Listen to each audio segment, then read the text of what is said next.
Shalom.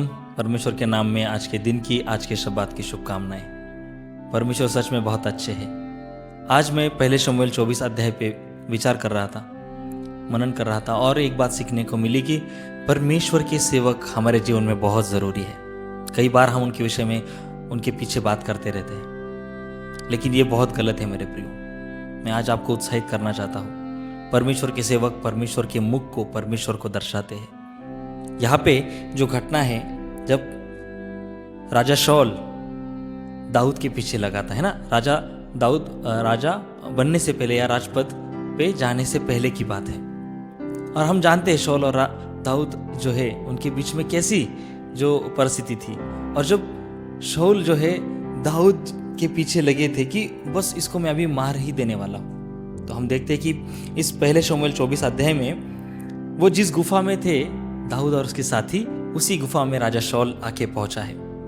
और वो नहीं जानता कि यहाँ पे दाऊद छुपा है कि जिसको वो ढूंढ रहा है। और उसे गहरी नींद लग गई। और उसके जो दाऊद के जो साथी थे कहते हैं कि स्वामी देखो, परमेश्वर ने वह दिन जो ठहराया था कि आपके शत्रु को आपके हाथ में सौंप दूंगा, आज आ पहुंचा है। और फिर 5वें वचन में हम देखते हैं, 4थे वचन में, कि तब दाऊद ने उठकर शौल के बागे की छोर को छिप कर काट लिया। जो वस्त्र का छोटा भाग उसने काट लिया।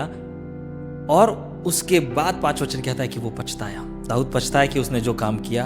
और 6 वचन पे मैं आपका ध्यान लगाना चाहूंगा कि और अपने जनों से कहने लगा, यहोवा न करे कि मैं अपने प्रभु से जो यहोवा का अभिषिक्त है ऐसा काम करूं, कि उस पर हाथ चलाऊं, क्योंकि वह यहोवा का अभिषिक्त है। ये हमारे जीवन में एक बहुत बड़ी सीख है। हम कई बार हाथ चलाना सिर्फ तलवार उठाना नहीं है। कई बार हमारे शब्द जो उनके पीछे हम बात करते हैं तलवार उठाने की तरह है। कोई भी परमेश्वर का सेवक, और विशेष आपके कलीसिया के आपके पासबान, मैं मानता हूँ मेरे प्रियो, पासबान एक पिता की जगह पे है, जिन्होंने मुझे खड़ा किया, जिन्होंने मुझे बनाया, जहाँ पे मैं तैयार हुआ। मैं अपने कलीसिया और जहाँ पे मैं आज हूँ, वहाँ पे भी मैं उन सेवक के साथ मैं देखता हूँ कि एक ऐसा रिश्ता है कि पिता के समान उन्होंने मुझे संभाला है। मेरे जो पासबान है, जिनसे मैंने पहले के दिनों में शिक्षा ली, उद्धार के विषय में हो, जीवन के विषय में हो, मैं मानता हूँ बहुत ही अच्छी बातें मैंने सीखी। वो परमेश्वर के अभिषिक्त थे, उनके विरुद्ध कभी मत जाना, उनके खिलाफ कभी हाथ मत उठाना। परमेश्वर के वचन के द्वारा आपको आज मुझे ये सीख मिली है, इसे ले और परमेश्वर में आगे बढ़े। देखना आपके जीवन में आप कितने आशीषों को पाते हैं, उनका आदर करो, क्योंकि वे हमारे परमेश्वर के दिए हुए अभिषिक्त हैं। परमेश्वर आपको आशीषित करे। शालोम।